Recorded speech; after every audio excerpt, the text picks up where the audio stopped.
Welcome to Money Talks. I'm Genevieve Westcott with the latest financial news from across New Zealand and around the globe.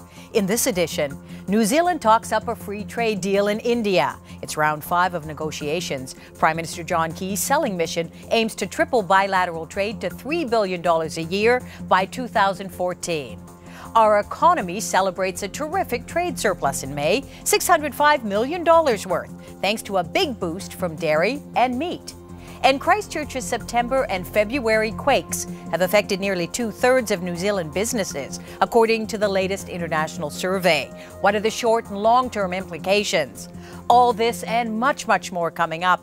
But first, here to tell us about the latest developments in the New Zealand economy, including that relatively modest deficit, or so he says, is ASB's chief economist, Nick Tuffley. Nick, great to see you. Hello. Okay, so how's the economy looking? Let's start at New Zealand for a change. Well, we've seen a lot of offshore news, which hasn't been that great, but over the last little while, the news we've had about the New Zealand economy has been quite encouraging. So we've been getting a lot of these little bits of data that help us get a picture of what GDP growth was back at the start of the year. Economists have to get out the rear vision mirror, and some of these signs have been really encouraging. So after the earthquake in Christchurch, a lot of people were expecting a slight contraction in the economy, and now it looks like it'll probably grow upwards of about 0.5%. Good news, we've had a wonderful trade surplus in May. Yes, we've had a string of quite strong trade surpluses. This is the time of the year where we should be running them, and we're certainly running some pretty strong runs. So over the last year or so, we've been running on an annual basis some pretty good surpluses, which is very, very encouraging. And it is really that export story coming through, particularly the dairy and the meat side is really what's driving that. And the other thing, pleasure boats of all things. Yes, who knew that the time is for boats to be popping up on the radar again. Now, the exports to China grew the fastest. No surprises there. Yes, we've been seeing that trend just going on for years and years and years. Very strong double-digit growth, and it's going to continue for a number of years. The Economist tell us that the trends for exports now are up 30% since 2009. Do you think that we'll continue to see them strengthen? Well, I think over time our exports are going to continue to go up. We do tend to be limited by how much grass growth there is. That's one of the limits to how much stuff we can export, particularly off the farms. But we are likely to have pretty firm prices going forward, and those volumes should continue to increase over time, particularly with China and also increasingly over time India. Our New Zealand dollar, like probably a lot of dollars in the world, really knocked around by Greece. What's the latest? Well, we've been ranging between about 80 cents, 82 cents against the US dollar over the last week. We've pretty much been at both ends of that. We're around about 81, flat bang in the middle at the moment. It's really been that case of as things start looking encouraging, our currency has tended to rise, and when we've had those setbacks, we've got knocked back. We've been moving very closely in line with what the euro has been doing. So that's really been dominating the currency movements over the last week. And let's talk commodity prices, starting, of course, with the king, dairy. Well, dairy prices we've seen pretty much across the board, apart from skim milk prices, that there have been increases in US dollar prices over the last week, which is very encouraging. Lamb prices also up about 1% or so. Beef prices down slightly. So our commodity prices so far holding up very, very firmly, whilst we're seeing a bit of weakness in some of those sort of harder commodities and other more highly traded commodities. When you look at the global situation, Nick, going back now the past week since I last saw you, has it been a better week for us or a worse week? Well, I'd say probably a nervous week, the way to put it. We still have a lot of issues with Greece to get resolved. The US economy, the signs there haven't always been that great either. So there's a lot more mutterings, I think, going on. But we are in a situation where global growth probably slowing a bit from last year, but likely to still remain pretty good. But it is that Asia story.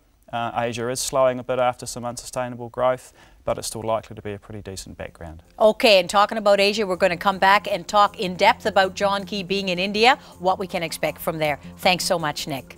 Coming up after the break, to India with love. John Key and his wife play to the world's cameras, but is it all sweetness and light at the negotiation table as Kiwis and Indians continue to hammer out a free trade deal? The Greeks are voting again on tough austerity measures. The outcome will determine whether the bankrupt country will get more bailout funds from Eurozone governments. And for only the third time in history, Western nations agreed to release oil from emergency stockpiles. How come? But first, as we head to break, answer this in our Farmers' Facts and Figures quiz. What percentage of the world's population lives in India? Find out when we return. Stay with us.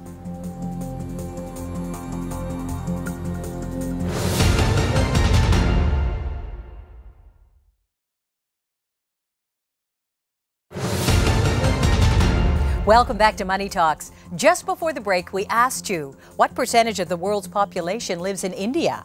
17% of the world lives in India, which also has 20% of the world's children. Joining us now is a former chief economist for the BNZ, turned financial strategist and advisor, Murray Weatherston, to talk Turkey about, first of all, New Zealand's balance of payments. What's it all mean to you? Well, recently statistics upset everybody who thought that we were going to have a surplus for the quarter, and then they decided that they wouldn't count the reinsurance proceeds from the Canterbury earthquake as a current account. The current account deficit on an annual basis is now running at something like 4% of GDP, which is lower than what it has been. But I actually think it's still a worry, because at the moment we've got record export prices. Commodities are going really well, so the export side of the equation is good. On the import side, we've been through quite a long, protracted period of slow growth or recession, so import volumes are way down. And when we're in the, this is about the best it ever gets, and I think the balance of payments deficit is going to rise quite strongly as the New Zealand economy starts to grow again. And heaven help us if the commodities prices start to come back again, because we could be facing quite significant balance of payments deficits again in the not too distant future. Nick, what's your view on that? Well, I do agree with Murray that the deficit's likely to get larger as we go forward over the next couple of years. It is that cyclical part of it. I think we'll get somewhere around about the 6% mark, is my current view. So that's a little on the high side of about average of a little over 5%, and it's slightly on the high side of a rough rule of thumb that about a 5% of GDP is manageable on a reasonably sustained basis, because at least that keeps the deficit a reasonable relationship to the size of your economy and how fast your economy grows. We're in a huge deficit at the moment. We're almost Greece-like at the moment, actually, with a 15 billion deficit in the year just about to finish. John Key, he hopes to grow his way out of it, but realistically, is it going to happen in the time frame he's talking about? Well, growth will come back. Whether it comes back fast enough to get us into surplus on the government accounts in the 3 or 4 years that they're talking about, I'd be surprised. Why has the New Zealand dollar been so strong, Murray? You have a theory about this. Yeah, well, there are some usual suspects for it. High commodity prices, that's usually good for us. We're a stable government, that's usually good for us. Australia's been good as well, and we reflect off that. But I actually think a thing that hasn't been spoken about much is these reinsurance proceeds that have come from offshore reinsurers to pay for the Canterbury earthquake. Now, let me stop you just there. I heard on the news this morning that AMI only has until tomorrow, and then its reinsurance runs out. What's going to happen then? Well, who knows? Their reinsurance treaty goes to the 30th of June. Civic Insurance, which insures the local authorities around the country, have said that they can't get reinsurance, and therefore everybody's going to be on their own. Canterbury, or the Christchurch City Council and the Waimakariri people, they will not have reinsurance post the 30th of June. And so because of all the, the cost that the reinsurers have paid into New Zealand, they're pretty reluctant to go back to the well to give us another go. One thing we know for sure, insurance costs are going to skyrocket. Nick, what are you hearing? Well, there's been talk of anywhere between 10% to 50% increases. I don't think we've really settled on a figure, and we are at that time of the year where a lot of the reinsurance for the private companies comes up and gets renegotiated. But look, we are going to have to accept we're going to be paying more for it. This has been, I think, quoted as one of the most biggest insurable disasters in terms of the insurance payouts are huge compared to other disasters, and perhaps people have underestimated the risks associated with New Zealand and the extent of the damage. I think that would be a case we'd all look at and go, no one expected earthquakes and multiple earthquakes in Christchurch and for this sort of damage. Murray, what are your clients telling you now? You're talking to a lot of people out there about their insurance costs. Well, I can give you a personal experience of a business I'm involved with. We've just gone through our reinsurance just recently, and they've told us, we haven't got the quotes in yet, but they're saying their reinsurance costs are going to be up about 50% on what they were last year, and that will translate through to about a 20% increase on the premium, on the overall premium. So, although the earthquakes were in Canterbury, Canterbury's part of New Zealand.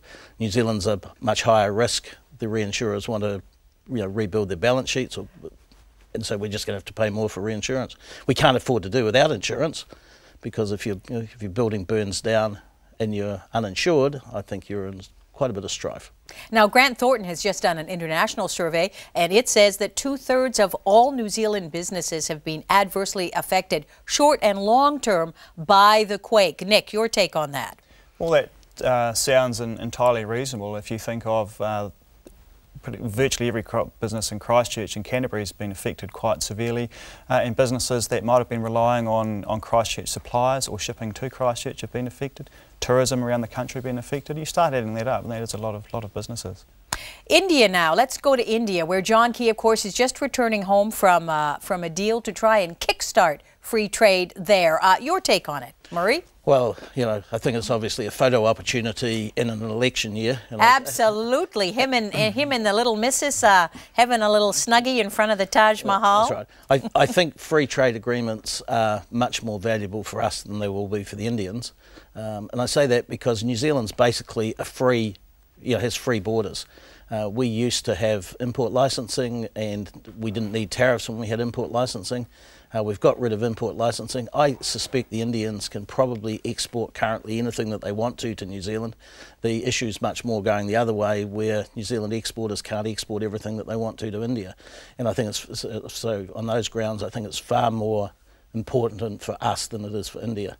Huge market. In the next 10 years, Nick, they're saying there'll be 500 million people in India in the workforce. I mean, this could be a real golden egg for us, couldn't it? I think the way to look at India, it's like China, except that perhaps a little bit further behind and having that really explosive growth, but more durable over the longer term because the demographics are so much more favourable. As you pointed out earlier on, there's a huge amount of children. It's a young population, and we're going to have a lot more people there working and wanting to eat good food. Yeah, and the median age of India, take a guess. 22.